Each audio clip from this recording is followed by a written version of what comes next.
پیارے اور محترم اسلامی بھائیوں، دارالفتاح اہل سنت سلسلے میں مرحبا کہتے ہیں۔ الحمدللہ ہمارے ساتھ دارالفتاح اہل سنت کنز الایمان جو کہ مرکزی دارالفتاح اہل سنت ہے باب المدینہ میں، اس کے مفتی صاحب مفتی سعید ہمارے ساتھ موجود ہیں۔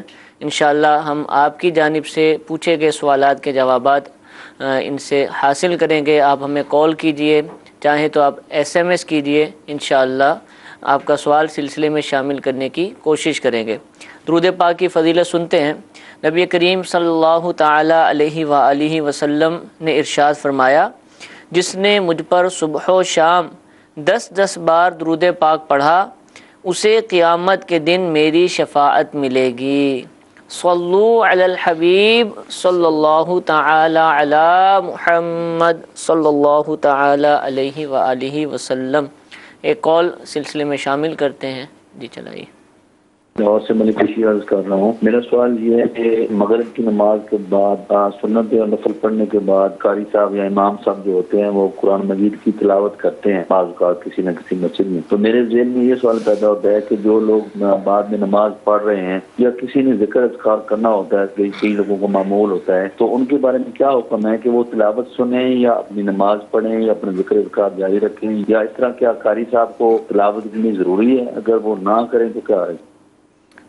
ٹھیک ہے، غالباً یہ سورہ حشر کی جو آیات وغیرہ پڑھی جاتی ہیں اس کے متعلق۔ الحمدللہ رب العالمین والصلاة والسلام علی سید المرسلین، اما بعد فاعوذ باللہ من الشیطان الرجیم، بسم اللہ الرحمن الرحیم۔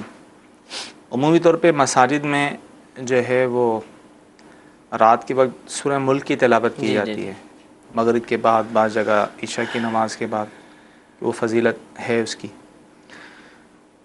تو اس میں انہوں نے سوال یہ کیا کہ امام صاحب جو ہے مغرب کے بعد تلاوت کرتے ہیں، تو اب ظاہر ہے تمام تو نمازی سن نہیں ہوتے، بلکہ بعض اپنی نماز بقیہ نماز پڑھ رہے ہوتے ہیں، بعض اپنی ذکر و اذکار کر رہے ہوتے ہیں۔ تو ایسی صورت میں اگر امام صاحب تلاوت کر رہے ہیں اور کچھ نمازی سن رہے ہیں، 1-2 نمازی سن رہے ہیں جو بیٹھے ہیں خاموشی سے سن رہے ہیں، تو ایسی صورت میں ظاہر جو اپنی نمازیں پڑھ رہا ہے وہ پڑھتا رہے، ٹھیک ہے، ذکر و اذکار کر رہا ہے وہ کرتا رہے، تو اس صورت میں کوئی حرج نہیں ہے۔ صحیح۔ ہاں اگر ایسا ہو کہ امام صاحب جو ہے بلند آواز سے پڑھ رہے ہوں، کوئی بھی سننے والا نہ ہو، تو ایسی صورت میں بلند آواز سے پڑھنے کی بھی اجازت نہیں ہوگی، ٹھیک ہے نا۔ لیکن عمومی طور پہ یہ ہوتا ہے جب امام صاحب شروع کرتے ہیں تو لوگ قریب آ جاتے ہیں اور سن رہے ہوتے ہیں، بلکہ وہ نمازیوں ہی کی ڈیمانڈ ہوتی ہے کہ ایسا کیا بالکل جائے، ایسا اور ہی لوگ کرتے ہیں۔ تو اس میں بھی کوشش یہ کی جائے، بہتر یہی ہے کہ آواز اتنی ہو کہ صرف جو نمازی سننے کے لیے آئے ہیں ان تک پہنچے، مائک استعمال نہ کریں۔ بہتر یہ ہے کہ استعمال نہ کریں، کہ عمومی طور پہ بھی یہ ہوتا ہے کہ بقیہ جو نماز پڑھ رہے ہوتے ہیں ان کی نماز میں جو ہے خلل واقع ہو رہا ہوتا ہے، اگر واقعی ایسا ہوتا ہو تو پھر اس کی اجازت نہیں ہوگی، ٹھیک ہے۔ تو لہٰذا اتنی آواز رکھیں کہ جو سننے کے لیے حاضر ہوئے ہیں صرف ان تک ہی آواز پہنچ جائے۔ باقی یہ انہوں نے جو سوال کیا ہے کہ اگر میں نہیں سن رہا، میں اپنی بقیہ نماز پڑھ رہا ہوں، ذکر و اذکار کر رہا ہوں، تو اس صورت میں کوئی حرج نہیں، جبکہ امام کے ساتھ جو ہے کوئی سننے والے وہاں موجود ہوں۔ ٹھیک ہے، الحمدللہ عالمی مدنی مرکز فیضان مدینہ کے اندر، اور امید ہے کہ دیگر بھی جو دعوت اسلامی کے مدنی مراکز ہیں ان میں بھی یہ معمول ہوتا ہوگا، لیکن یہاں پر عالمی مدنی مرکز فیضان مدینہ باب المدینہ میں یہ معمول ہے کہ روزانہ مغرب کی نماز کے بعد سورہ ملک، سورہ یاسین وغیرہ کی تلاوت ہوتی ہے۔ الحمدللہ برسوں سے یہ معمول ہے، اور بعض دفعہ تو سینکڑوں اسلامی بھائی ہوتے ہیں لیکن مائک آن نہیں ہوتا، اور ایک انداز ایسا ہوتا ہے کہ جو لوگ پڑھنے والے ہیں، سننے والے ہیں، وہ قریب قریب بیٹھ جاتے ہیں، اور جو بھی قاری صاحب ہیں اس کی وہ تلاوت کرتے ہیں، وہ سن بھی لیتے ہیں، اور نماز پڑھنے والوں کو بھی اس سے کوئی تکلیف نہیں ہوتی ہوگی۔ تو یہ انداز اگر اپنایا جائے تو دونوں ہی کام ہو جائیں گے، پڑھنے کا معمول بھی باقی رہے گا، اور جو نماز پڑھنے آئے ہیں یا دیگر معاملات میں مشغول ہیں ان کو بھی کسی طرح کی تکلیف نہیں ہوگی۔ یہ ایک اور کال چلائیے۔ ہند سے اخلاق اتاری، مفتی صاحب سے سوال عرض ہے کہ غسل میت کے کیا فضائل ہیں، برائے کرم بتا دیں۔ جی، غسل میت کے فرائض، ایک تو کیا فضائل؟ اچھا، فضائل کا ہے، ہاں فضائل، ٹھیک ہے۔ یہ کسی کو میت کو نہلانا اس کی کوئی فضیلت ہے۔ ابن ماجہ شریف کی حدیث ہے، حضرت سیدنا علی المرتضیٰ شیر خدا کرم اللہ تعالی وجہ الکریم سے روایت ہے کہ پیارے آقا صلی اللہ تعالی علیہ وآلہ وسلم نے ارشاد فرمایا کہ جو کسی میت کو نہلائے، اسے کفن پہنائے، خوشبو لگائے, جنازہ اٹھائے اور پڑھے تو وہ گناہوں سے ایسا پاک ہو جاتا ہے, اپنے گناہوں سے ایسا پاک ہو جاتا ہے جیسا جس دن ماں کے پیٹ سے پیدا ہوا تھا. تو یہ فضیلت ہے. تو موقع ملے تو ضرور نہلانا چاہیے, ٹھیک ہے, اور سیکھنا چاہیے یہ طریقہ. ہمارے عزیز و قریب کی, ہمارے گھر میں سے کسی کی میت ہو جاتی ہے تو ہم جو ہے باہر ڈھونڈ رہے ہوتے ہیں نہلانے والوں کو. ہونا یہ چاہیے کہ ہمیں خود سیکھیں, یعنی کسی عالم کا یا جس کو مولوی کہتے ہیں اس کا ضروری نہیں ہے, نارمل گھر کے افراد, بلکہ بہتر یہی ہے کہ جو قریبی رشتہ دار ہوں وہی نہلائیں تو زیادہ اچھا ہے. اور اس باقاعدہ یہ طریقہ سیکھنا چاہیے. اس کے لیے جو نہلانے والے ہیں, جو جانتے ہیں سنت کے اندر نہلاتے ہیں, ان کے ساتھ کبھی کسی میت کو نہلائیں, طریقہ سیکھیں. خود بھی ایک دو دفعہ اگر میت کو نہلائیں گے تو اس طرح ایک جھجک ہے وہ بھی دور ہوگی اور نہلانے کا طریقہ بھی آ جائے گا, اور انشاءاللہ یہ فضیلت بھی حاصل ہوگی انشاءاللہ. اور الحمدللہ دعوت اسلامی کے عالمی مدنی مرکز فیضان مدینہ میں گزشتہ چند سال پہلے 63 روزہ فرض علوم کورس ہوا تھا. 2 دفعہ ہوا الحمدللہ. جو پہلی مرتبہ ہوا تھا اس میں غسل میت کا پریکٹیکل, یعنی ایک پریکٹیکل جس انداز سے ہو سکتا ہے, سمجھایا جا سکتا ہے وہ, اور ساتھ ہی ساتھ کفن پہنانے کا طریقہ, یہ ویڈیو کی صورت میں الحمدللہ آپ کو دعوت اسلامی کی ویب سائٹ سے مل جائے گا. اور اس کا میموری کارڈ وغیرہ یا جو DVD جاری ہوئی تھی اس کو بھی اگر آپ حاصل کریں گے 63 روزہ فرض علوم کورس کی, تو اس میں آپ کو انشاءاللہ یہ طریقہ مل جائے گا. اور مبلغین دعوت اسلامی کے ساتھ رہیں گے, مدنی قافلوں میں سفر کرتے رہیں گے تو انشاءاللہ وہاں پر بھی یہ سکھایا جاتا ہے. اسی طرح دعوت اسلامی کی ایک بہت ہی پیاری مجلس سے تجہیز و تکفین کہ جو مسلمانوں کی اس حوالے سے مدد کرتی ہے, جہاں موت میت ہو جائے اگر ان سے رابطہ کیا جائے تو غسل کے انتظامات, اس کے علاوہ جو کفن پہنانے کے معاملات ہیں اور بھی دیگر الحمدللہ اس حوالے سے جو ترکیبیں بنتی ہیں وہ یہ اسلامی بھائی کرتے ہیں. اگر آپ اس مجلس کا حصہ بن جائیں گے یا اس کے اندر جو موجود اسلامی بھائی ہیں ان سے اگر آپ رابطہ کریں گے تو انشاءاللہ یہ سیکھنے کا موقع ملے گا, اور اس حوالے سے ہماری تربیت بھی ہوگی. اس مجلس کے الحمدللہ بہت سارے مدنی پھول بھی شائع ہو چکے ہیں مکتبۃ المدینہ سے, کارڈ کی صورت کے اندر اور دیگر صورتوں کے اندر آپ اس کو بھی حاصل کر سکتے ہیں. اللہ تعالیٰ ہم سب کو عمل کی توفیق عطا فرمائے. حضور میسیجز آنا شروع ہو چکے ہیں. پہلا میسیج یہ ہے کہ نکاح پڑھانے کے پیسے لینا کیسا؟ قاضی صاحب آتے ہیں, نکاح پڑھاتے ہیں, پیسے لیتے نہیں, نہیں بھی لیتے. ظاہراً جو نکاح پڑھاتے ہیں اپنا وقت دیتے ہیں, اور نکاح پڑھانے کے پیسے لینا جائز ہے شرعی طور پہ, اس پہ کوئی حرج نہیں ہے, جبکہ پہلے سے طے ہو جائے. کہ عمومی طور پہ بعض اوقات ایسا ہوتا ہے کہ یہ طے نہیں ہوتا کہ کتنے پیسے دیے جائیں گے, کتنے لیے جائیں گے. بعض کم دے رہے ہوتے ہیں, بعض زیادہ دے رہے ہوتے ہیں. تو پہلے سے طے ہو جائے, اس میں شرعی طور پہ طے کرنے میں کوئی حرج بھی نہیں ہے کیونکہ جائز ہے. تو لہذا نکاح پڑھانے کی اجرت حلال ہے, وہ جتنی چاہیں وہ لے سکتے ہیں, باہمی طور پہ رضامندی ہوگی, جی طے کرنا ہوگا آپس میں. ٹھیک ہے, یہ ایک اور کال چلائیے. یونس خان بات کر رہا ہوں ضلع نقیبانگ سے. میرا مفتی صاحب کی بارگاہ میں یہ سوال ہے کہ ہمارے گھر میں شہد کی مکھیوں کا چھاتا ہے, کیا ہم اسے کاٹ کر کھا سکتے ہیں؟ سنا ہے ہم نے لوگوں سے کہ شہد کی مکھیوں کا چھتا کاٹنا ایسا ہے جیسے ایک پورے گاؤں کو تباہ برباد کر دیا جائے. اس کے بارے میں مفتی صاحب کی بارگاہ میں عرض ہے, ارشاد فرمائیں. جی سنی سنائی بات ہے تو آپ فرمائیں. شرعی طور پہ ایسا نہیں ہے, ٹھیک ہے, جیسا انہوں نے سنا ہے.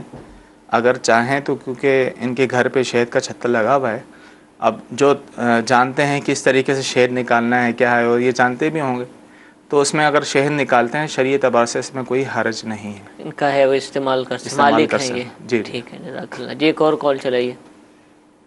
فہد بات کر رہا ہوں کراچی سے. میں آپ کے پروگرام دیکھ رہا ہوں دارالفتہ اہل سنت. تو میرا ایک سوال تھا کہ اگر میں اسٹاک ایکسچینج میں شیئرز کی خرید و فروخت کرتا ہوں تو کیا یہ اسلامک طور پہ جائز ہے یا نہیں؟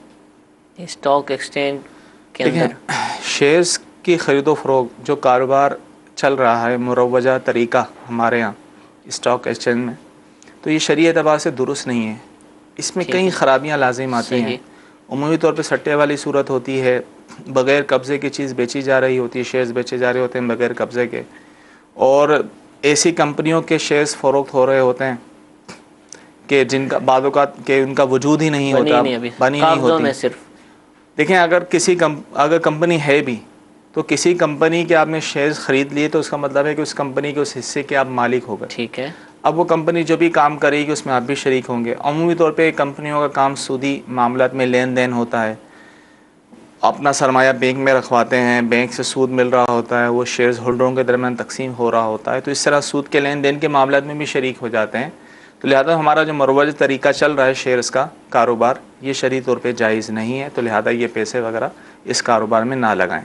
ٹھیک ہے. اس کی تحریری صورت میں بھی ہمارے سے فتوی جاری ہوتے ہیں، فتوی جاری ہو چکے ہیں. لینا چاہیں تو آپ دارالفتاء اہل سنت سے رجوع کر سکتے ہیں. جی ایک اور کال چلائیے. مفتی صاحب سے میرا سوال ہے کہ یہ تمباکو کا کاروبار کرنا یہ کیسا ہے، یعنی اس کی شرعی حیثیت ذرا واضح کر دیں. تمباکو بیچنا، اور تمباکو اگر جدید صورت میں سگریٹ کی صورت میں ہے اس طرح بیچنا کیسا؟ دیکھیں شرعی طور پہ فی نفسی تو بیچنا جائز ہے، اچھا، سگریٹ وغیرہ بیچنا ہو یا تمباکو ہو، لیکن اگر اس میں یہ دیکھا جائے کہ جو چیز بیچنے کی ممانعت ہے قانونی طور پہ، عمومی طور پہ جیسے گٹکا وغیرہ یہ بیچنے کی ممانعت ہے، تو وہ بھی شرعی طور پہ بھی بیچنے کی اجازت نہیں ہوگی. ٹھیک ہے. کیونکہ اس صورت میں ہم نے دیکھا بھی ہے جو یہ بیچ رہے ہوتے ہیں جب پکڑ دکڑ ہوتی ہے تو یا ان کو رشوت دینا پڑتی ہے یا پھر ذلیل و خوار ہونا پڑتا ہے. تو ظاہر ایسا قانون جو شریعت کے خلاف نہ ہو اور تو اس کی پاسداری کرنا لازم ہے. صحیح. کہ جس کی خلاف ورزی کرنے کی وجہ سے یا تو رسوائی کا سامنا ہو یا رشوت دینا پڑے، تو ایسے قانون کی پاسداری ضروری ہے. تو قانونی طور پہ ممانعت نہ ہو تو فی نفسی شرعی طور پہ بیچنا جائز ہے. بظاہر تمباکو بیچنے کی ممانعت نہیں ہے، بیچ سکتے ہیں، اس کے اندر کوئی حرج نہیں. اچھا، بچے کے کان میں اذان دینے کا سنت طریقہ کیا ہے؟ طریقہ سنت کیا ہے اور اذان دینا کیا واجب ہے بچے کے اذان کان میں؟ دیکھیں بچے کے کان میں اذان دینا یہ سنت ثابت ہے. یہ بھی سنت ہی. سیدھے کان میں اذان دی جائے اور الٹے کان میں اقامت کہی جائے. ٹھیک ہے. ایک ہی مرتبہ ایک دفعہ بھی کہنے کا کافی ہے. ٹھیک ہے. جی ٹھیک ہے. اور مزید بچے کے حوالے سے جب بچے کی پیدائش ہوتی ہے کیا کیا معاملات ہوتے ہیں، اس کے بعد عقیقے کے حوالے سے کیا معلومات ہونی چاہیے؟ تو امیر اہل سنت کا رسالہ ہے عقیقے کے بارے میں سوال جواب، اب اس کو حاصل کر لیجیے انشاءاللہ عزوجل. نو مولود کے حوالے سے بہت ساری آپ کو معلومات حاصل ہو جائیں گی، اور اگر بچوں کے ناموں کے حوالے سے اور اسی طرح کی بہت ساری جو دیگر معاملات ہیں، احکامات ہیں، وہ سیکھنا چاہیں تو نام رکھنے کے احکام الحمدللہ مکتبۃ المدینہ سے یہ کتاب شائع ہوئی ہے، آپ اس کو بھی حاصل کر سکتے ہیں. یہ دونوں کتابیں اور جتنی بھی کتابوں کی عموماً ہمارے یہاں ترغیب دی جاتی ہے، یہ ساری کی ساری دعوت اسلامی کی ویب سائٹ سے آپ free of cost download بھی کر سکتے ہیں اور پڑھ بھی سکتے ہیں. اللہ تعالیٰ ہم سب کو توفیق دے. اس میں یہ بھی آیا ہے کتابوں میں جیسے سیدھے کان میں 4 دفعہ اذان دی جائے، الٹے کان میں 3 دفعہ اقامت کی جائے، لیکن اگر ایک دفعہ بھی کہہ دیا تو پوری ہو جائے گی. ٹھیک ہے. احمد عبداللہ یہ نام رکھنا کیسا؟ احمد عبداللہ نام رکھنا جائز ہے، کوئی حرج نہیں. ٹھیک ہے، رکھا جا سکتا ہے. ٹھیک ہے جی، ایک اور کال چلائیے. میرا مفتی صاحب کی بارگاہ میں سوال ہے کہ ایک شخص نے اپنی بیوی کو طلاق دے دی اور عدت کے اندر رجوع نہیں کیا، کیا اب ان کو دوسری یا تیسری دینا ضروری ہے یا نہیں؟ اور اگر کوئی اس بات پر آمادہ کرے دوسری یا تیسری طلاق دینے پر تو ان پر کیا حکم ہے؟ اور دوسری بات یہ کہ اگر وہ دونوں آپس میں پھر سے نکاح کر کے رہنا چاہے تو اس کی کیا صورت ہے؟ اور یہ کہ کیا وہ دوسری جگہ اب الگ الگ نکاح کر سکتے ہیں؟ پورا ہی سوال پوچھ جی جی. دیکھیں سوال میں اس چیز کی وضاحت نہیں کی کہ کتنی دفعہ طلاق دی ہے. خیر، شریعت مطہرہ نے جو رجوع کا اختیار رکھا ہے وہ ہے 2 طلاق تک. قرآن پاک میں ہے کہ الطلاق مرتان فامساک بمعروف او تسریح باحسان، کہ طلاق 2 بار تک ہے جس میں رجوع ہو سکتا ہے. تو اگر کسی نے اپنی بیوی کو 1 طلاق دی، انہوں نے ایک ہی کا کہا ہے، ایک جی، اگر 1 طلاق دی تھی، اگر وہ طلاق رجعی تھی تو طلاق رجعی میں یہ ہوتا ہے کہ عدت کے اندر بغیر نکاح کے رجوع کر سکتے ہیں. ٹھیک ہے. اور اگر رجوع نہیں کرتے تو عدت گزرتی ہی عورت نکاح سے نکل جائے گی. ٹھیک ہے. اب ظاہر عورت اب نکاح سے نکل گئی، اب اسے دوسری تیسری طلاق دینے کی حاجت ہی نہیں. ٹھیک ہے. اور عدت کے اندر رجوع نہ کرنے کی وجہ سے ایسا نہیں ہے کہ مزید کوئی طلاق پڑ جائے گی. بعض یہ سمجھتے ہیں اگر عدت کے اندر رجوع نہ کیا، عدت ختم ہو گئی تو خود بخود دوسری طلاق پڑ جائے گی. خود بخود طلاق نہیں پڑتی. ٹھیک ہے. فرق صرف اتنا ہے، اگر 1 طلاق رجعی دی ہے صریح الفاظ کے ساتھ، جیسے کہ اس نے کہا اپنی بیوی کو کہا کہ میں نے تجھے طلاق دی، 1 دفعہ کہا، تو عدت کے اندر رجوع کا اختیار ہے. ٹھیک ہے.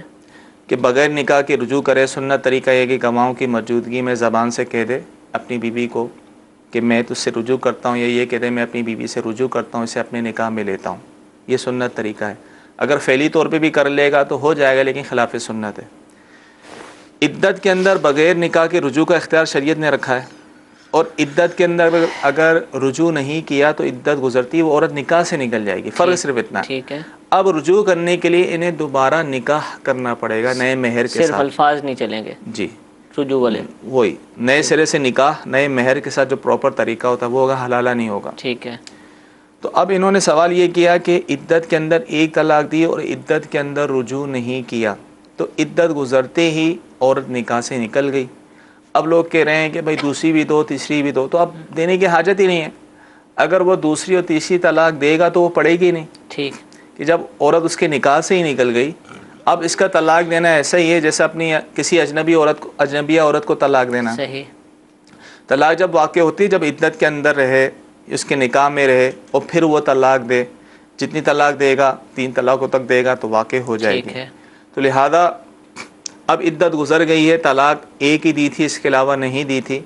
اب یہ باہمی رضامندی سے رجوع کرنا چاہتے ہیں تو نئے مہر کے ساتھ نکاح کے ذریعے، گواہوں کی موجودگی جو طریقہ کار ہے، نکاح کے ذریعے جو ہے وہ رجوع ہو سکتا ہے. ٹھیک ہے.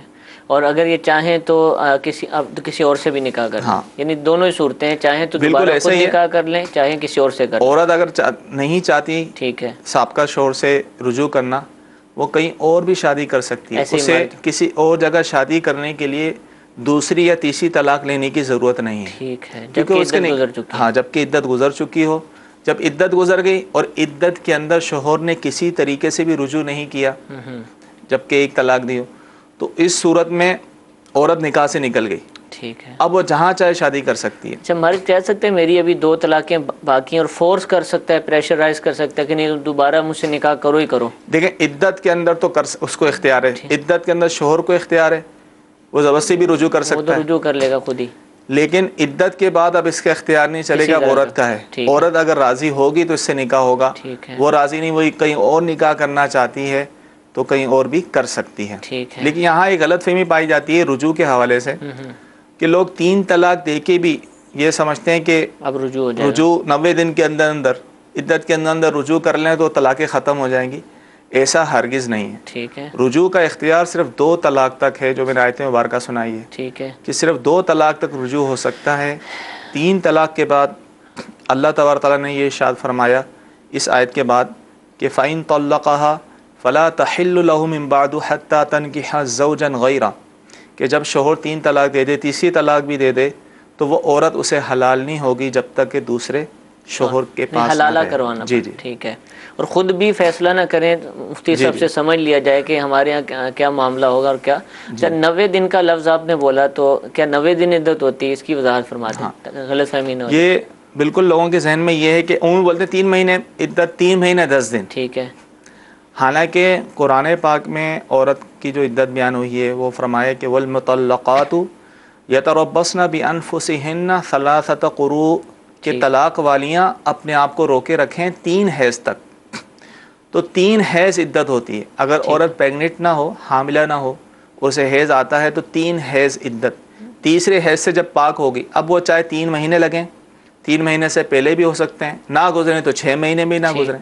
تو دنوں کی قید نہیں ہے، حیض کی قید ہے، مینسز. ہاں اگر کوئی عورت ایسی ہے ابھی چھوٹی، ابھی بالغ ہوئے، حیض ابھی آنا شروع نہیں ہوئے، یا اتنی بوڑھی ہو چکی ہے، 55-60 سال عمر ہو چکی ہے کہ حیض آنا بند ہو گئے، مایوس ہو گئی، تو اب اس عورت کی عدت جو ہوگی، عدت طلاق، یہ 3 مہینے ہوگی. ٹھیک ٹھیک ٹھیک. جس کو ابھی آنا شروع نہیں ہوئے یا بوڑھی ہو چکی ہے، آنا بند ہو گئے، تو اس کی عدت 3 ماہ ہے. اور جو عورت پیگنٹ ہو، حاملہ ہو، حاملہ عورت کو بھی طلاق ہو جاتی، اور اس کی عدت جو قرآن میں بیان ہوئی، اللہ تعالیٰ ارشاد فرماتا ہے وَأُولَاتُ الْأَحْمَالِ أَجَلُهُنَّ أَن يَضَعْنَ حَمْلَهُنَّ، کہ حمل والیوں کی عدت یہ ہے کہ وہ اپنا حمل جن لیں، یعنی بچہ پیدا ہونے تک ان کی عدت ہوگی. عام حالت میں جس کو حیض آتا ہے تو دن نہیں ہے اس میں، 3 مہینے 10 دن 90 دن نہیں، بلکہ 3 حیض عدت ہے. اب وہ جب بھی گزر جائیں. باقی وہ 4 ماہ 10 دن وہ موت کی ہے، وہ عدت وفات ہے. وہ تو ہے کہ 4 ماہ 10 دن اگر عورت حاملہ نہ ہو تو عدت وفات 4 ماہ 10 دن ہے، اور اگر حاملہ ہو تو بچہ پیدا ہونے تک ہے، چاہے دوسرے دن ہی بچہ جن لے عدت ختم ہو جائے گی، عدت ختم ہو جائے گی۔ جزاک۔ اچھا، اس کے حوالے سے کتاب کا نام میں بھول رہا ہوں، طلاق کا آسان طریقہ، غالباً مفتی قاسم صاحب کی جو مکتبۃ المدینہ سے شائع ہوئی ہے، تو یہ کتاب ایک چھوٹا سا رسالہ ہے، تو طلاق دینے کی ترغیب نہیں ہے کہ طلاق دینا چونکہ جائز امر ہے اور بعض دفعہ ضرورت پیش آتی ہے، تو اگر دینا چاہیں تو کیسے دیں، اس کے اندر اس کا طریقہ کار لکھا ہے جو شریعت کے مطابق ہے کہ طلاق اگر دینا چاہے کوئی نہج تک پہنچ جائے تو کہیں گناہ گار نہ ہو جائے۔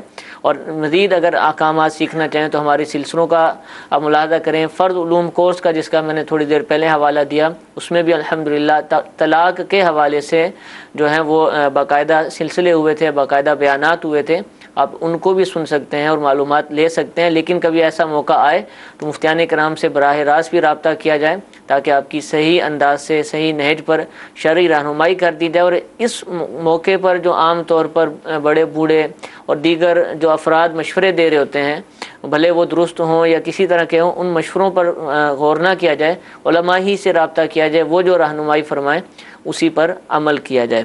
ایک سوال وراثت کے حوالے سے ہے کہ اگر والدین سے پہلے اولاد کا انتقال ہو جائے کسی کا بھی، تو کیا وہ وراثت کی حقدار ہوگی کہ اس کی اولاد کو آگے اس کا ملے، ایسا یا کچھ بھی؟ دیکھیں، جس بیٹا یا بیٹی کا انتقال والد کی زندگی میں ہو جائے، یعنی والد کی جائیداد ہے اور والد کی زندگی میں کسی بیٹا یا بیٹی کا انتقال ہو جائے تو اس کا تو حصہ نہیں ہے، ٹھیک ہے۔ اب اس کی اولاد کا حصہ ہوگا یا نہیں، اب یہ دیکھا جائے گا کہ اس کے اور بھی بیٹا یا بیٹی ہیں، ٹھیک ہے۔ اگر تو اس کے اور بھی بیٹے ہیں تو ظاہر ہے جس بیٹے کا پہلے انتقال ہو گیا اس کی اولاد کا کوئی حصہ یعنی نہیں، مرنے والے کے بہن بھائیوں کی بات کر رہے ہیں آپ؟ جی، مرنے والے۔ اور اگر جو ہے اس کے مرنے والے کے بہن بھائی نہیں، یعنی والد کے نہیں جو پہلے مرا بیٹا، اس کے، جی جس بیٹے کا انتقال پہلے ہو گیا اور پھر باپ کا ہوا انتقال، اس طرح لے لیں، پہلے بیٹے کا انتقال ہوا پھر والد کا انتقال ہوا، اب والد کی اور بھی اولاد ہے اور بھی بیٹے ہیں، تو اس مرحوم بیٹے جس کا انتقال والد سے پہلے ہو گیا تھا اس کا اور اس کی اولاد کا کوئی حصہ نہیں ہوگا۔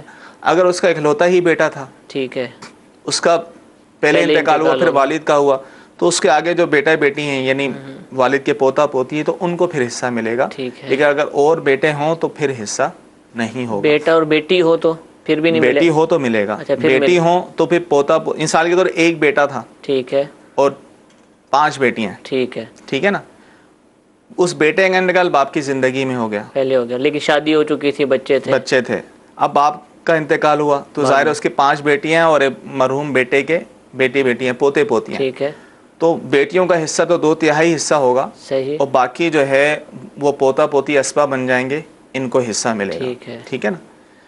کیونکہ ایک مسئلہ ذہن میں رکھیں کہ وارث ہوتا کون ہے؟ جی، وارث وہ ہوتا ہے کہ جو مرنے والے، یہ مورث جو مرنے والا ہے جس کی وراثت تقسیم ہو رہی ہے، اس کے انتقال کے وقت زندہ ہو، ٹھیک ہے، اس سے پہلے جو انتقال جس کا ہو جاتا ہے وہ وراثت سے محروم ہو جاتا ہے، ٹھیک ہے نا۔ تو لہذا جس کا پہلے انتقال ہو گیا، جو تفصیل میں نے بتائی ہے اس کے مطابق اس کا حصہ نہیں ہوگا۔ ٹھیک ہے مفتی صاحب، وراثت پہ کافی ٹائم ہو گیا سلسلہ کیے ہوئے میں، تو اگلا اگر ہم کر ہی لیں اس پہ انشاءاللہ، تھوڑا سا چند ہفتے بعد یا اگلے ہفتے سے انشاءاللہ نیت کرتے ہیں کہ یہ بھی شامل کر لیں گے۔ جی، ایک کال چلائیے گا۔ میرا یہ سوال ہے کہ اگر گھر سے مسجد زیادہ دور ہو تو پھر جماعت واجب ہوگی یا نہیں؟ مسجد گھر سے زیادہ دور ہو، وضاحت نہیں کتنی دور ہے؟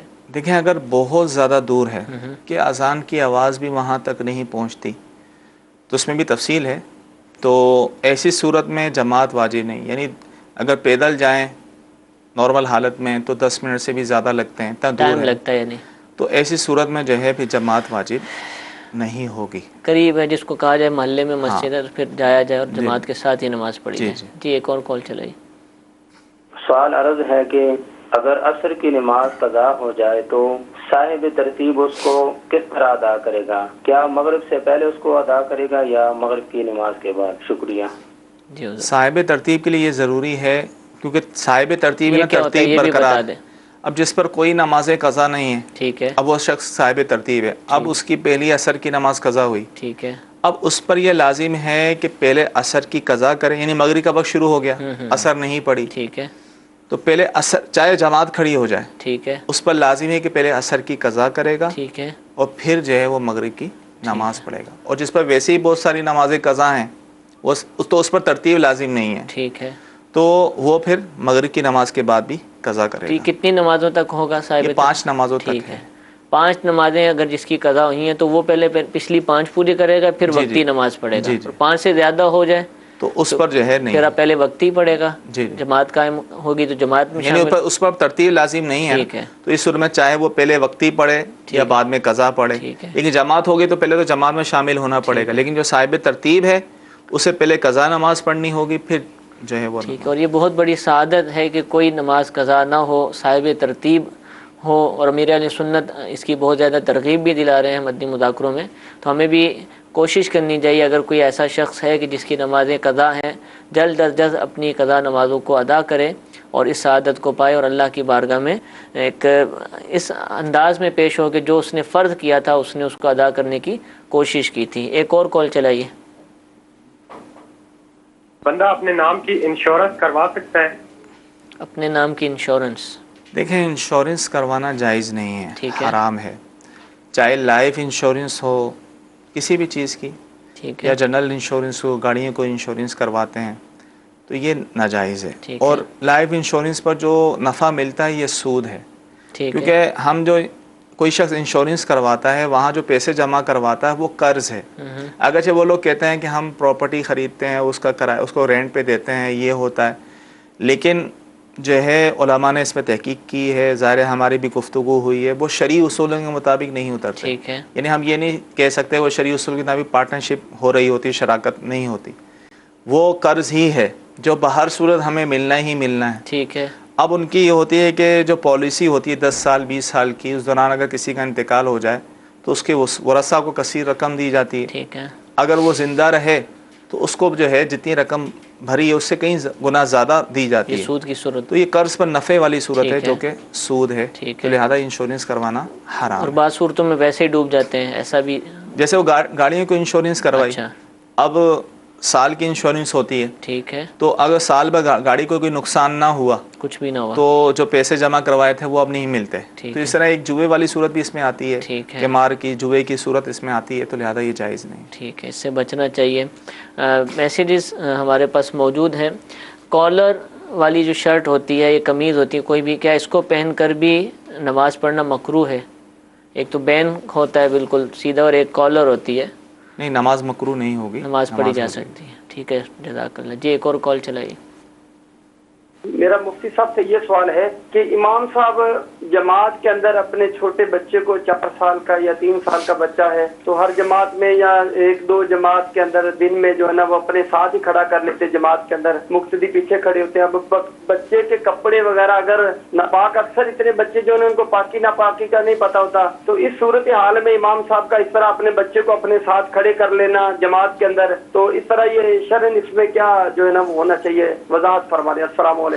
وعلیکم السلام ورحمۃ اللہ وبرکاتہ۔ دیکھیں امام صاحب کو تو اولاً بچے کو ساتھ کھڑا نہیں کرنا چاہیے، اگرچہ وہ ساتھ، اس کی نماز تو نماز ہے ہی نہیں، 3-4 سال کا بچہ ہے تو نماز پڑھنا کیا جانے گا اس کو، تو ویسے بھی ظاہر ہے اس کو کھڑا کرنا، پیچھے نمازی جو نماز پڑھ لیں ان کی توجہ بٹے گی، تو نہیں کھڑا کرنا چاہیے اول تو یہ۔ لیکن اگر امام نے کھڑا کر دیا تو اس صورت میں امام کی اپنی نماز اور جو ہے مقتدیوں کی نماز جو ہے وہ ہو جائے گی، باقی رہا یہ احتمال کہ وہ اس کے ناپاک ہوگا تو اس کا کوئی اعتبار نہیں ہے، نماز ہو جائے گی، البتہ امام کو اس طرح نہیں کرنا چاہیے۔ ٹھیک ہے۔ وضو کرنے کے دوران ہی اگر ریح خارج ہو جائے تو کیا آپ وضو جاری رکھیں یا دوبارہ نئے سرے سے کرنا ہوگا؟ ظاہر ہے وضو کے دوران اگر ریح خارج ہو گئی تو ظاہر جو آزاد دھوئے تھے وہ بغیر دھلے ہو گئے، یعنی اب اسے دوبارہ دھونا ہوگا، نئے سرے سے وضو کرنا ہوگا۔ ٹھیک، اچھا اس میں ایک مسئلہ یوں بھی بیان کیا جاتا ہے کہ کر لیں وضو اور آخر میں جو بایاں پاؤں ہے نا اس کو دوبارہ دھو لیں، ایک دفعہ دھو لیا پھر دھو لیں تو آپ کا جو ہے نا وہ وضو پورا ہو جائے گا۔ ایسا نہیں، دوبارہ شروع سے کرنا، ٹھیک ہے، نئے سرے سے وضو کرنا۔ ٹھیک ہے جی، ایک اور کال چلائیے۔ میرا سوال یہ ہے کہ میں نے سنا ہے کہ بغیر چنے کے جو مچھلی ہوتی ہے، یعنی جس پہ چھوٹے چھوٹے چھلکے نہیں ہوتے، تو کیا ایسی مچھلی ہم کھا سکتے ہیں؟ کچھ لوگوں کا کہنا ہے کہ وہ مچھلی نہیں کھائی جاتی، تو مجھے اس بارے میں شرعی رہنمائی فرما دیں۔ یہ صرف لوگوں کا ہی کہنا ہوتا ہے، جو بھی مچھلی ہے وہ حلال ہے، جس کو مچھلی کہتے ہیں، جس کو مچھلی کہتے ہیں۔ بعض کہتے ہیں بھئی انڈے والی ہے وہ حلال، جو بچے دیتی ہے وہ حلال نہیں، ٹھیک ہے، چاہے وہ انڈے والی ہو یا بچے دیتی ہو، ٹھیک ہے، بہر صورت جس پر مچھلی کا اطلاق ہوتا ہے، جس کو مچھلی کہا جائے گا، وہ چاہے بڑی ہو یا چھوٹی ہو، چھلکے ہوں یا نہ ہوں، اس کا کھانا حلال ہے۔ ٹھیک ہے۔ اب مچھلی کہنا یہ معروف ہو اس کے والے سے کہ یہ مچھلی ظاہر ہے ٹھیک ہے، معروف ہو۔ ٹھیک ہے جی، ایک اور کال چلائیے۔ سوال یہ ہے کہ یہ جو وضو اس سردیوں میں نا وضو کرتے ہوئے جو مسح کے لیے یہ جرابیں یا موزے مطلب استعمال ہوتے ہیں، تو یہ اس کے بارے میں ذرا تفصیل سے کہ کس چیز پہ جو مسح نہ کیا جا سکتا ہے؟ سردی کی آمد ہے، بلکہ کئی جگہ تو پہننا شروع ہو چکے ہوں گے، کیا حکم ہے اس کا؟ دیکھیں وہ چمڑے کے موزے ہوتے ہیں، چمڑے کے ریگزین کے جو موزے ہوتے ہیں، اب کسی نے وضو کر کے وہ موزے پہن لیے، پاؤں دھو کے موزے پہن لیے، اب دوبارہ اسے وضو کی حاجت ہوئی تو اب وہ وضو کر لے اور آخر میں جو ہے موزوں کے اوپر والے حصے پہ جو ہے مسح کر لے تو یہ کافی ہوگا۔ ٹھیک ہے، اس میں بھی تفصیل ہے کہ جو مقیم ہے وہ 1 دن 1 رات اس کا مسح رہے گا، وہ اور جو مسافر ہے تو 3 دن 3 رات تک اس کا حکم رہے گا، تو اس طرح جو ہے مسح کیا جا سکتا ہے۔ ٹھیک ہے، کیا جا سکتا ہے، اور موزے بھی مخصوص، ہاں جیسے کپڑے کے موزے ہوتے ہیں، عام موزے اس پر تو نہیں ہو سکتا، چمڑے کے جو موزے ہوتے ہیں جو عام بازار سے ملتے بھی ہیں اس پر مسح ہو جائے گا۔ ٹھیک ہے جی، ایک اور کال چلائیے۔ حضور یہ ابو بھی نماز نہیں پڑھتا، بھائی بھی نماز نہیں پڑھتا بڑا، اب ان کا کیا کرنا چاہیے؟ ابو بھی نہیں پڑھتے، بھائی جان بھی نہیں پڑھتے، کیا کریں؟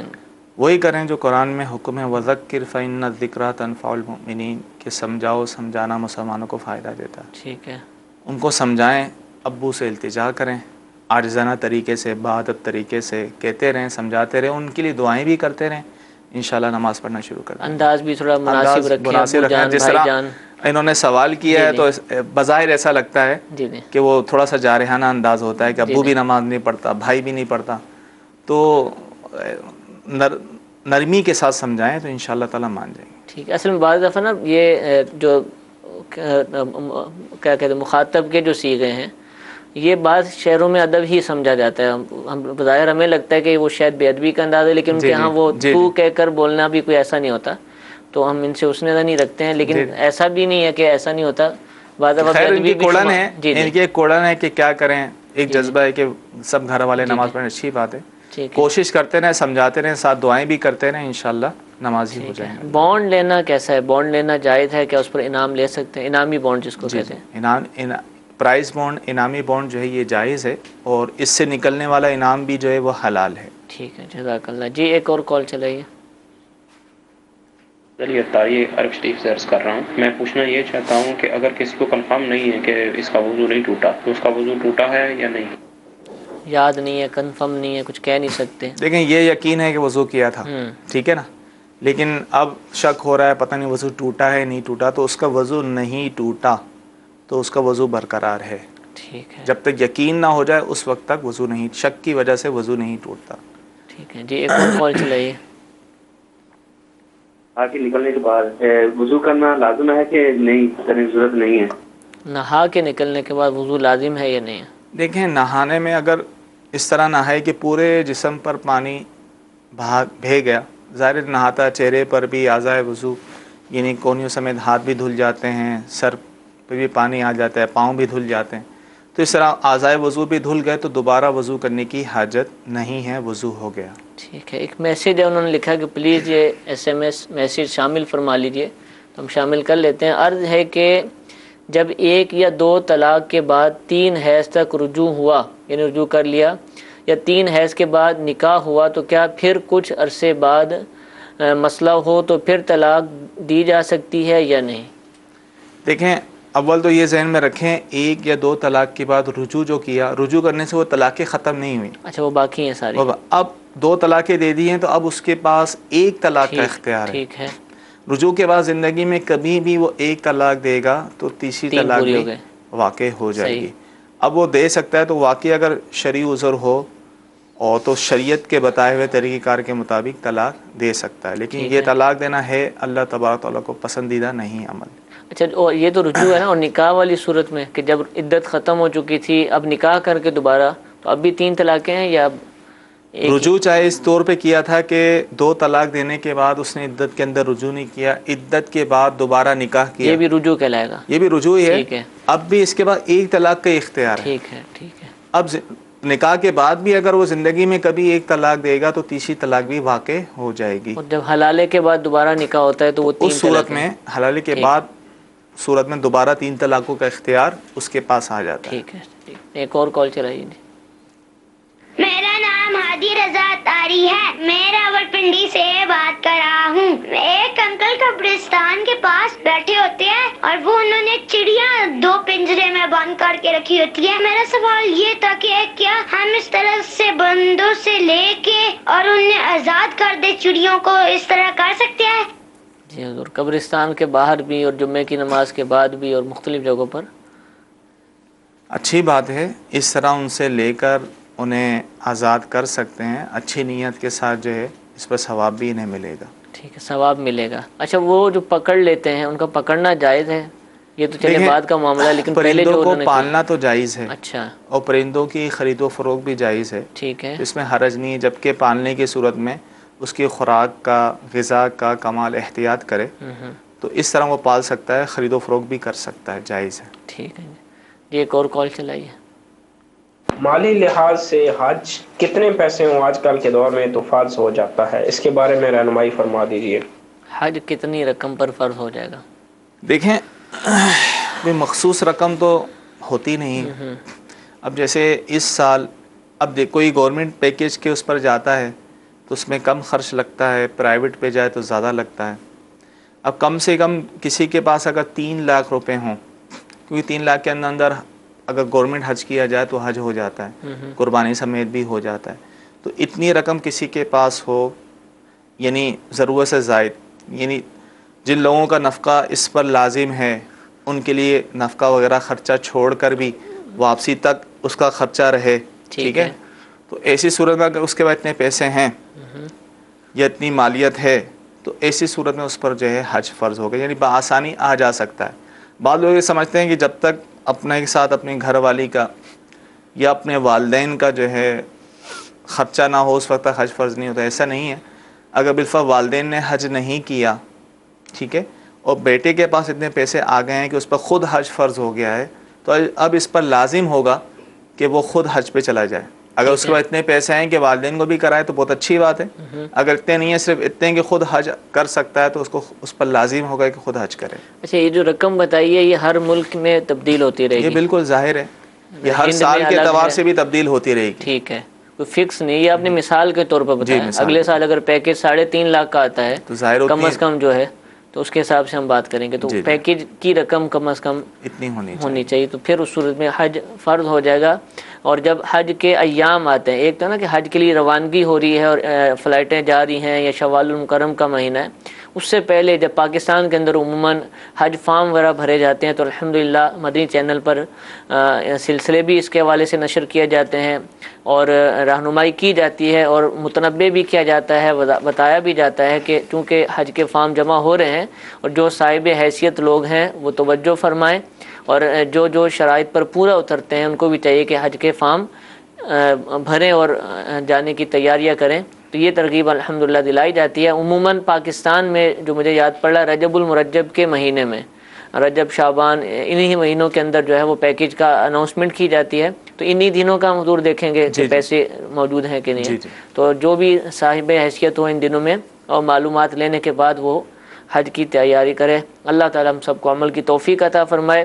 کل اتوار ہے اور اتوار کو دارالفتاح اہل سنت سلسلہ تو نہیں ہوتا، لیکن الحمدللہ شرعی مسائل پر ہی مشتمل تجارت کے احکام کے حوالے سے احکام تجارت سلسلہ اسی وقت الحمدللہ براہ راست نشر کیا جاتا ہے۔ مفتی علی اصغر عطاری دامت برکاتہم العالیہ آپ سلسلے میں تشریف لاتے ہیں اور بالخصوص تجارت کے حوالے سے، کاروبار کے حوالے سے، بزنس کے حوالے سے جو مسائل درپیش ہوتے ہیں ان پر شرعی رہنمائی فرماتے ہیں۔ کل کا سلسلہ بھی دیکھنے کی نیت فرمائیے اور انشاءاللہ پیر کو پھر اسی وقت دارالفتاح اہل سنت کا سلسلہ لے کر حاضر ہوں گے۔ اللہ تعالی ہم سب کو عمل کی توفیق عطا فرمائے، آمین بجاہ النبی الامین۔ صلو علی الحبیب صلی اللہ تعالی علی محمد صلی اللہ علیہ وسلم۔